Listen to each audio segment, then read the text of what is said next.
तरी चालेल, 5व्या दिवशी नाही आला तरी चालेल, पण 7व्या दिवशी त्यानं कथा ऐकली पाहिजे. म्हणजे तो महाप्रसादाचा अधिकारी होतो. एक दिवस माणसाला कथा ऐकावी, ते 7व्या दिवशीच का होईना त्याला मान सन्मानानं या सभा मंडपात 2 घास खाता येतात. प्रसाद केवळ ही शिवाची कथा फुकट घेता येत नाही. यदा कर्णमात्रेन एक शब्द जरी कानावर पडला, तो पापी मनुष्य जरी असला तर पुनीत झाल्याशिवाय राहत नाही. म्हणून ही कथा धन्य आहे. धन्य धन्य कथा शंभोस्तव, धन्य धन्यैव च यदा कर्णमात्रेन शिवलोकनोर्जेन. त्या व्यक्तीला त्या कथेचा शब्द एक कानावर झाला पडला तर त्याला शिवलोकाची प्राप्ती होते. पण केव्हा? विशिष्ट मुहूर्तावर, विशिष्ट तिथीवर, विशिष्ट नक्षत्रावर. आणि या तिन्ही घटिका चौघडिया या शिवरात्रीला भरून आलेल्या आहेत. या चौघडीमध्ये यम घट असतो, घंटा घट असतो, चंद्र घट असतो. आलं का लक्षात? या घटेमधून जे मुहूर्त निघतं, शुभ मुहूर्त, अमृत मुहूर्त, अमृत मुहूर्ताचा काळखंड चालू झालाय. आणि हा अमृत मुहूर्ताचा कालखंड प्रदोष काळापर्यंत राहील, म्हणजे 6:11 आणि 6:11 झाले रे झाले तर प्रदोष काळ लागतोय, शिवरात्रीचा प्रदोष काळ. म्हणून ही कथा धन्य आहे. महाराज म्हणायला लागले, एखादं उदाहरण आम्हाला देता येईल महाराज? सांगा ना एखादं उदाहरण थोडक्यात. तर शिवमहापुराणातलं उदाहरण. समुद्रे निकटे देशे ग्रामो भाष्कल सभ्यता पूजा करायची. वसंती यत्र पापिष्टा वे धर्मोर्जिता जनाः.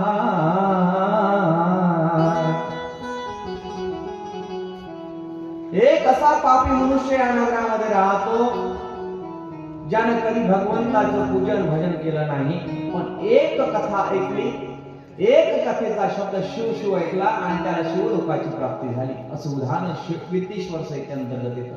शिव महापुराण आपण 4 वर्ष पाहिले, 3 वर्ष पाहिले. आणि या 3 वर्षामध्ये प्रथम वर्षे शिव महापुराण कथा होती आपल्याकडे, द्वितीय वर्षी ऋषी शिव महापुराण कथा होती, तृतीय वर्षी सती शिव महापुराण कथा होती. आणि या वर्षी शिवलीला अमृत या ग्रंथाचं महात्म्य. शिवाची उपासना करत असताना मोठ्या इच्छेनं, आकांक्षेच्या भावनेतून करावे.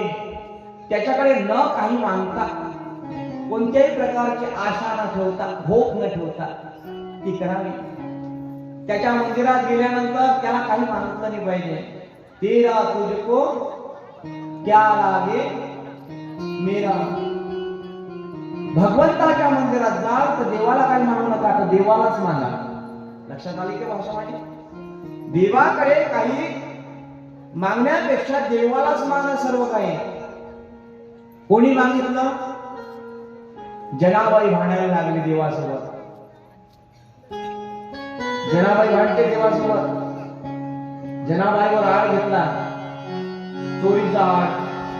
जनाबाईच्याकडे साक्षात भगवान पांडुरंग जेवायला यायचे, खेळायला यायचे, जात करायला यायचे. जनाबाई मग एके दिवशी भगवंत घोंगडी घेऊन आले, घोंगडी सोबत दागिने घेऊन आले होते आणि बसले जात दळता दळता. ते काढत असताना, जात दळत असताना ती घोंगडी खाली काढली आणि दागिने इथेच ठेवून दिले. पुजाऱ्यांचा आवाज आला, त्या गडबडीत दागिने घ्यायचे विसरले आणि घोंगडी घ्यायची विसरले. निघाले पंढरपूरच्या महानामध्ये, मंदिरामध्ये, रावणामध्ये उभे. बडव्यांनी पाहावं, साक्षात पांडुरंगाच्या मंदिरामध्ये चोरीचा प्रकार होऊन राहिला. आवाज यायला लागला आणि आवाज काय येता कलहो माजला. सर्व बडव्यांनी एकत्रीकरण केलं आणि एकत्रीकरण केल्यानंतर चोरी कोणी केली का नाव आलं जनाबाईचं शोधाशोध केल्यानंतर. आणि जनाबाई जेव्हा सुरावर चढत होती तेव्हा देवासोबत भांडत होती. देवा तू शली आहे, खोटाट आहे. दास जेनीच्या घरात दणदणी ते सगळ्या स्त्रियांनी दणदणी ते सगळ्या स्त्रियांनी आडचोरी समाजावरी आहोरी स्वरात दास जेनीच्या घरात दणदणी ते सगळ्या स्त्रियांनी आडचोरी समाजावरी.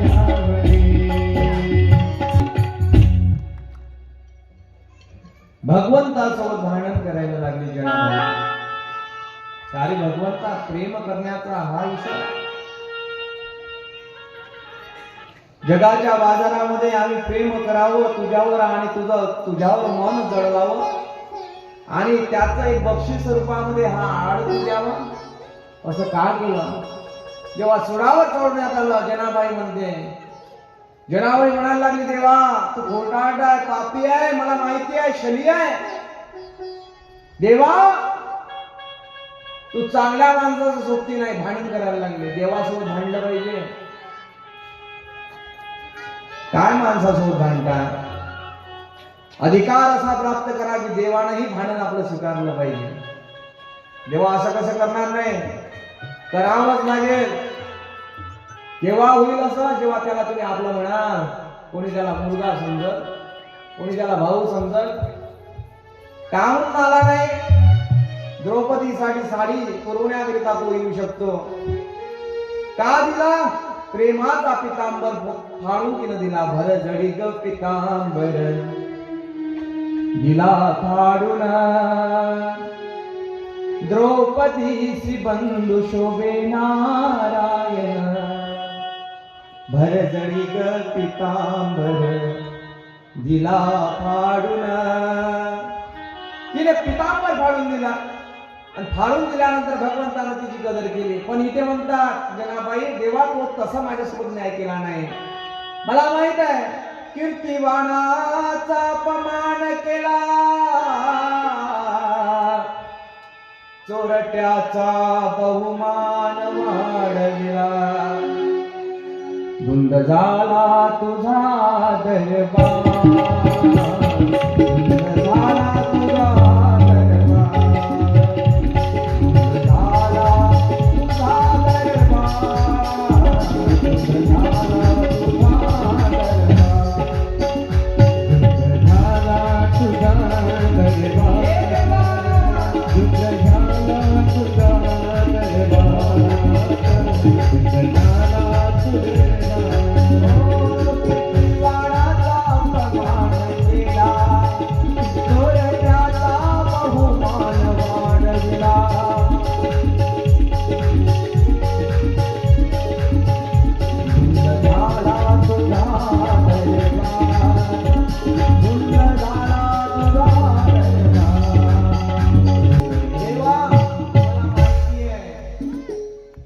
कीर्तिवानाचा अपमान केला.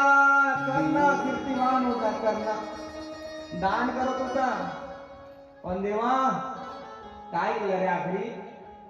त्याचं कर्ण कुंडल काढून घेतलं, कवची काढून घेतलं. तू खोटाट आहे देवा. चोरट्याचा बहुमान वाढविला. अरे त्याने गळे कापले. 7 राजन भरले होते म्हणतात वाल्मिकाचे. त्याच्या हातून तू त्यानं जसं लिहावं तसं आचरण तू करावं देवा. मला माहिती आहे पतिव्रता पाताळ लोकी नेली, गणिका तो भाग्यवंत केली. गणिका कानू पात्र गणिका होती, वेश्या होती. देवा तू खोटाटा आहे, खऱ्या माणसाला साथ देत नाही. आणि खोट्याला साथ देतो. जनाबाई रडायला लागले. अश्रूच्या धारा जनाबाईच्या नेत्रबिंदूंमधून निघायला लागला. धुंद झाला तुझा दरबार. देवा, मला माहिती आहे तू माझ्या संकटाला धावून येणार नाही. देवा, जनाबाई लढते. जनाबाई लढल्यानंतरही धन्यता देते त्या देवाला. देव येतात सोडवतात तो नंतरचा पाठ आहे, पण जेव्हा देवाचं भांडण तिच्या सोबत चालते देव हसतात. आड चोरीचा घेतला, शवडलं माझं जे गावामध्ये सन्मान होतं त्याला दगा तू दिला देवा. हे बरोबर नाही केलं.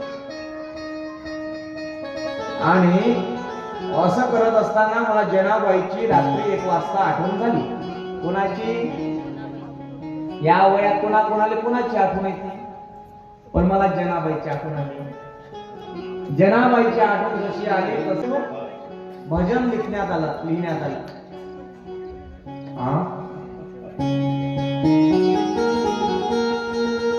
म्हणू का? मला आवाज होत नाही.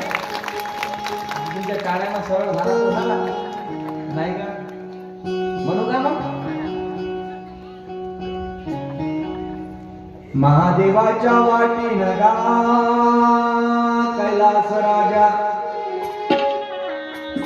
या बाया कोण्या गावच्या होय, या बाया कोण्या गावच्या होय. तिच्या डोक्यावर नाही शेव, तिला डोक्यावर नाही शेव. या बाया कोण्या गावच्या होय, तिला नवऱ्यात मोठं भेव महादेवा. तिला नवऱ्यात मोठं भेव. तिला नवऱ्यात मोठं भेव महादेवा. तिला नवऱ्यात मोठं भेव.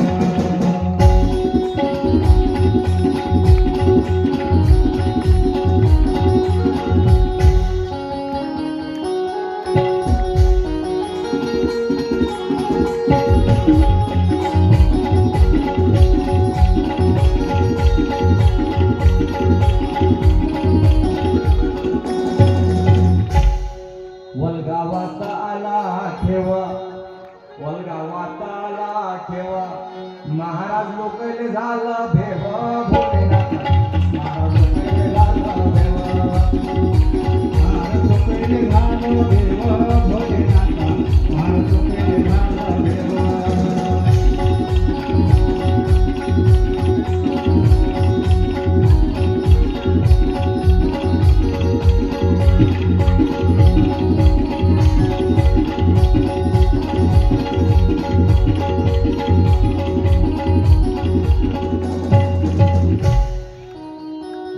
सोपान लावतो कापूर.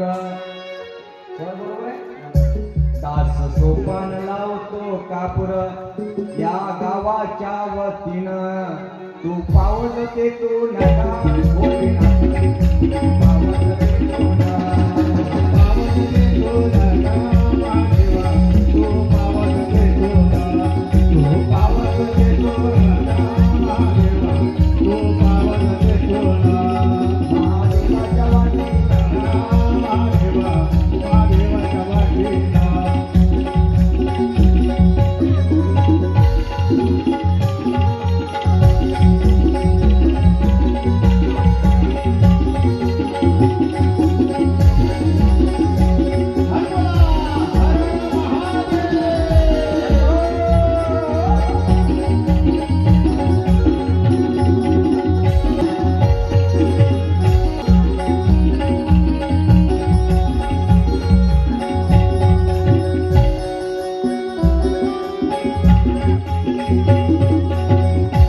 महादेवाच्या वाटेनं गा हरिया शिव भोले बाबा. या बाया कोण्या गावच्या होय का. तिच्या डोक्यावर नाही शेवा, तिच्या डोक्यावर नाही शेवा. तिने नवऱ्यात नाही भेवा.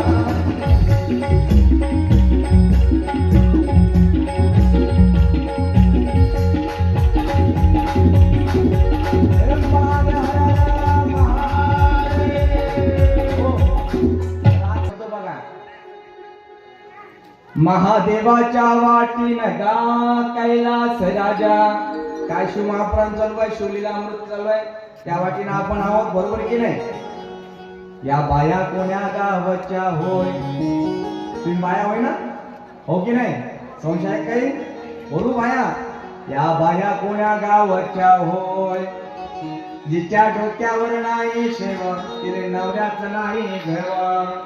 ज्याला डोक्यावर शेव आहे तिला नवऱ्याचं भेव आहे, ज्याच्या डोक्यावर शेव नाही खांद्यावर आहे तिला नवऱ्याचं भेव नाही. वलगावात आलं ठेव. सगळेच्या माग शिव महापुराण रात्री वलगावात आला ठेव. प्रत्येकाच्या घराच्या दरवाजावर मला दिवे दिसले. रात्री दिवे मला दिसले जेव्हा मी इथून निघालो चक्कर मारण्याकरिता. प्रत्येक एकदा तुमच्यासाठी टाळ्या होत्या.